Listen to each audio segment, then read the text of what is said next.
नहीं है, कैद नहीं है, कैदी कैद है। जेलर विराजमान है, विराजमान में और अवरुद्ध में अंतर बतला रहे हैं। विराजमान उसे कहते हैं कि आप जब भी आओ बैठ करके और चले जाओ। आप आए यहाँ पर विराजे, विराजने के बाद जब आपकी इच्छा हुई तब आप चले गए। लेकिन अवरुद्ध किसको कहते हैं कि आप यहाँ पर आए और उसके बाद बाहर एक दो पर्दे और लगा दिए जाए, पांडाल को बिल्कुल बंद कर दिया जाए और फिर कहा जाए कि आपको यहाँ से बिल्कुल कहीं भी नहीं जाना है, उसको कहते हैं कैद करना।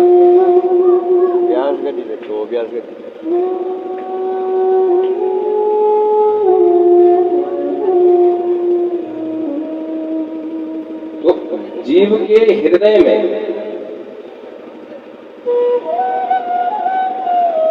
ये भागवत भगवान को कैद कर देती है। सत्यो हृदय परोद्यते प्रकृत विहित, शीघ्र ही भगवान हृदय में अवरुद्धते, अवरुद्ध हो जाते हैं। कब? बोले भागवत कथा को सुनने के बाद।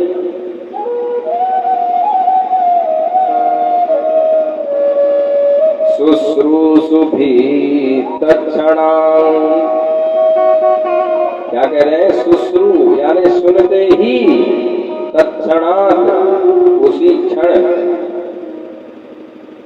भगवान आपके हृदय में अवरुद्ध हो जाते हैं। विराजमान नहीं, विराजमान व्यक्ति कभी भी जा सकता है, लेकिन भगवान आपके हृदय में अवरुद्ध होते हैं, कैद होते हैं। एक बार बोले भागवत आपने यदि श्रवण कर ली तो भगवान ठाकुर जी फिर आपके हृदय में विराजमान हो जाते हैं और कैद हो जाते हैं, अवरुद्ध हो जाते हैं। और फिर जो है जीव का कल्याण होने से कोई नहीं रोक सकता है। जिसके हृदय में साक्षात ठाकुर जी विराजमान हो, उस जीव की अधोगति हो सकती है? कभी नहीं हो सकती।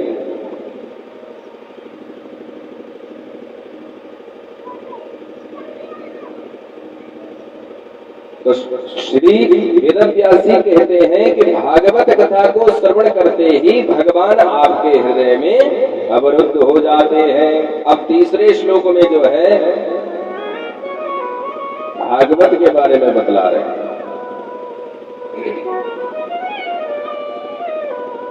किन्निकम कल्पतरोर्गलितं फलम् शुक्रमुखादमृतद्रवसंयुतं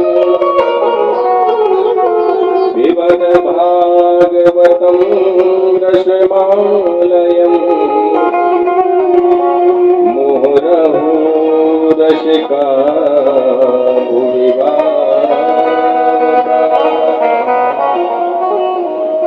पहले श्लोक में सत्य की वंदना, दूसरे श्लोक में अनुबंध चतुष्टय, अधिकारी च संबंध विषय च प्रयोजनम। इसका अधिकारी कौन है, इसका विषय क्या है? अब ये भागवत क्या है एक श्लोक में बतला रहे हैं।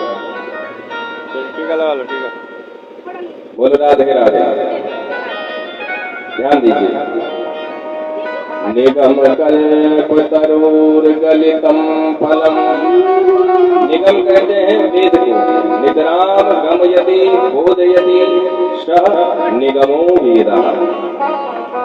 निगम कहते हैं वेद को, और वेद रूपी कल्प वृक्ष का पका हुआ फल है ये श्रीमद् भागवत।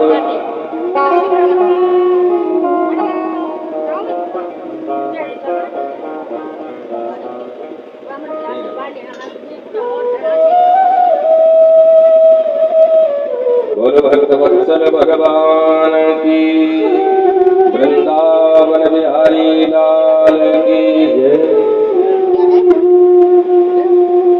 तो निगम निगम कहते हैं वेद को, और वेद रूपी कल्प वृक्ष का पका हुआ फल है श्रीमद् भागवत।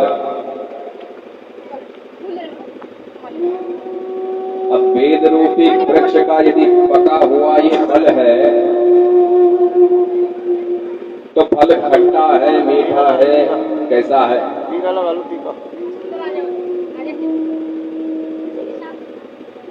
वेदव्यासी श्रीधर स्वामी पाद जो है वेदव्यासी के इस श्लोक का बहुत सुंदर वर्णन करते हैं। कहते हैं कि निगम कहते हैं वेद को, और वेद रूपी कल्प वृक्ष का यह पका हुआ फल है। और जो फल पका होता है यदि वह ज्यादा ऊपर से नीचे गिरे तो फूट सकता है।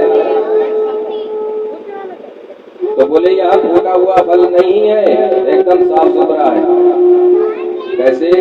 बोले शिष्य प्रशस्त शाखा पल्लव परंपरायः शनैः शनैः अखंडमेवावतीर्ण न उच्च निपातेन स्फुटितम्। ये जो फल है यह डाली प्रति डाली, शाखा प्रति शाखा से यह सने सने पृथ्वी पर इस धरा पर जो है उतरा हुआ है, एकदम से नीचे नहीं गिरा है। कोई व्यक्ति यदि पेड़ से गिरे और शाखा प्रति शाखा से नीचे गिरे तो इतनी चोट नहीं आती, एकदम से नीचे गिरेगा तो सारा कुछ टूट फूट जाएगा। उसी प्रकार वो वृक्ष से जो फल गिरा है बोले वो एकदम से नहीं गिरा है, शाखा प्रति शाखा से आया है। कैसे? नारायण की शाखा से आया लटका तो ब्रह्मा जी की शाखा पर अटका, ब्रह्मा जी की शाखा से लटका तो नारद जी की शाखा पर अटका, नारद जी की शाखा से लटका तो वेदव्यासी की शाखा पर लटका। अब वेदव्यासी ने जो है श्री सुखदेव जी महाराज को माध्यम बना करके समस्त ऋषियों को यह भागवत संहिता प्रदान की। तो इस प्रकार से यह भागवत जो है इस धराधाम पर आई है।